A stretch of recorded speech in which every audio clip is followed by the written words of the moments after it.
ปีคริสต์2017 เดือนโนเวมเบอร์28วันตามที่สันสมพุทธะเมืองไทยวิ่งตนตีอ่อนเวียนลองตังวันเกิดเสาคู่หลงคำหมายต่อธรรมสามีอายุเต็มทน50ไป3เมเลเขาได้มาเฮ็ดเป็นปังปอยตลาคำในเขาจะเอกลักษณ์ในลองคือวันเกิดแหละกลุ่มบนเงาพ่อแม่ปอดอ่อนตอนหนึ่งนะทีนี้ขว่าบุตรตานาบิวอักษรเสียดอตดาคำหมายธรรมะตามีอย่าง53นิบปีมวยนี้ธรรมะเลสองพี่เนาะพวกนี้ก็ดีเชื่อมบีเนี่ยบุตรได้กระตุ้มาที่มวยนี้เจ้าเนี่ยปัตตเดมีบายเจสุเจ้าก็เลยท่านเราไม่ดอกฮอจาไปเจ็บบาเลยมันในเลยว่าเป็นวันลีลงหงหางเพื่อนดาวเสด็จการเลยมาญากันอ่อนเป็นลองตั้งวันเกิดสกุลหลงคำหมายตถาธรรมสามีอายุเต็มทน50ไป3เมลัยเฮาเสด็จการเลยมาเฮ็ดเป็นปังบอยตราสิเลเลยมาหบถมญากันเนี่ยเป็นพองยามีมังกราลีหมส้มเตยะมิงราชีเดเชงกาตมยามาเนาะก็ว่าพระดาตานาบิวอักษรเสียดอตถาธรรมตามีเยมวยเนดีตองจีมาเสล็จเจมบาได้ด้วยเจ้าအခုလိုဘုန်းကြီးတို့ဆရာကလာပြီးတော့ဆုံတွေ့ကြတာဟာအင်တာမမင်္ဂလာရှိတဲ့အချိန်ခါသမယလို့ဆိုရမှာပါအာယုဇောကုလုံးဒေါက်တာဓမ္မစာမီနဲ့ก็ရောက်มาဟေมีมาหลายปีอ่ะ53ปีဒေါက်တာဓမ္မစာမီอ่ะတစ်နှစ်เนาะအသက်တွေတိုးလာတာ promotion ကတိုးလာတော့53နှစ်တည်းရောက်သွားပြီ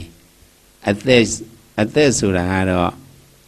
တနည်းအားဖြင့်ပြောရင်တော့မိမိတို့ရဲ့ယာထုတိုးတာပါပဲအစကนั้นพวกมาสอนด้วยได้อะไรวะมันเป็นယာထုเขาขึ้นมากอีสังเขาขึ้นมาอันนั้นเหตุการณ์เจ้าการคุณนั่นได้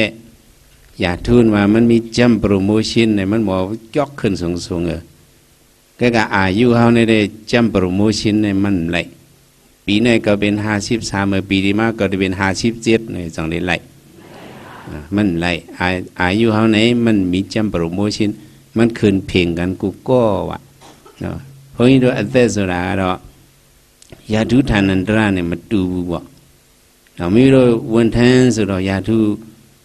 တိုးเลยတိုးသလိုသူကจัมโปรโมชั่นคงจ่อပြီးတော့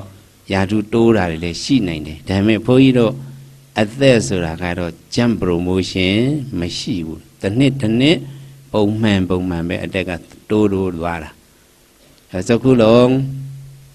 อายุเลยมา53ปีเฮาอ่านกันเฮ็ดวิสาตะมังกลาเนี่ยบอกว่าวันเกิดเนี่ย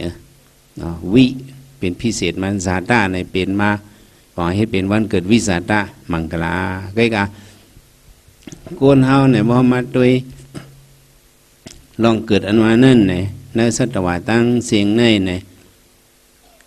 สัตวะมังเมียวใน